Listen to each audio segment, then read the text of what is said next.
नमस्कार, आप देख रहे हैं नेक्स्ट नाइन आवाज। मैं हूं आपके साथ आकाश त्रिवेदी।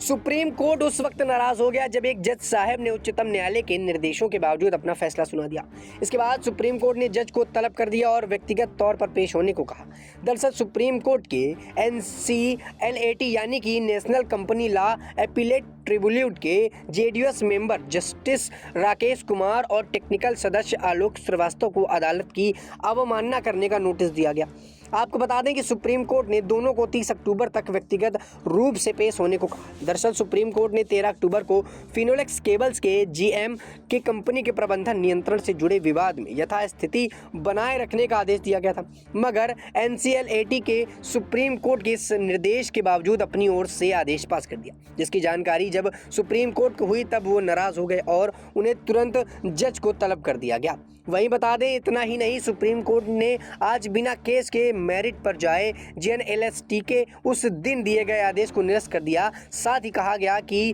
NCLAT चेयरमैन अशोक भूषण की अध्यक्षता वाली बेंच ने सिरे से इस पर विचार करने को बात कही। वहीं chief justice DY Chandrachud, justice JB Pradeep वाला और जस्टिस मनोज मिश्रा की पीठ ने बताया कि NCLAT के साथ साथ राष्ट्रीय कंपनी कानून न्यायाधिकरण के भीतर एक बड़ी समस्या हो सकती है। वहीं आपको बता दें कि बार एंड बेंच की खबर के मुताबिक चीफ जस्टिस की अध्यक्षता वाली बेंच ने अदालत के आदेशों को पलटने का प्रयास करने वाले कॉरपोरेट्स को भी चेतावनी दी है और कहा है कि कॉरपोरेट्स भारत को पता होने चाहिए कि अगर हमारे देश को पलटा जा रहा है तो उन्हें ये जानकारी भी होनी चाहिए। सुप्रीम कोर्ट ने कहा कि जो देख रहे हैं हम उसी पर बात कर रहे हैं और आगे इस पर हम कुछ कहना नहीं चाहते।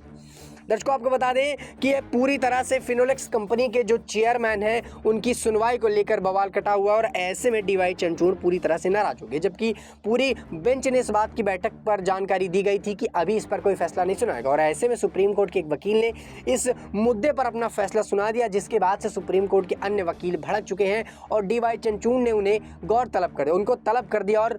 दोनों जजों को एक बार फिर से केस के रूप में पेश करने का, जहां वो किसी और के केस में अपना फैसला सुना रहे थे और अब अपने ही केस में फंसकर उनका फैसला सुनाया जाएगा। और इस पूरे मामले में DY चंद्रचूड़ पूरी तरह से भड़क चुके हैं। अब दर्शकों, देखना यही होगा कि इस पूरे मामले में आखिरकार वो दोनों जजों पर जो चीफ जस्टिस DY चंद्रचूड़ है वो क्या कुछ फैसला लेते हैं। फिलहाल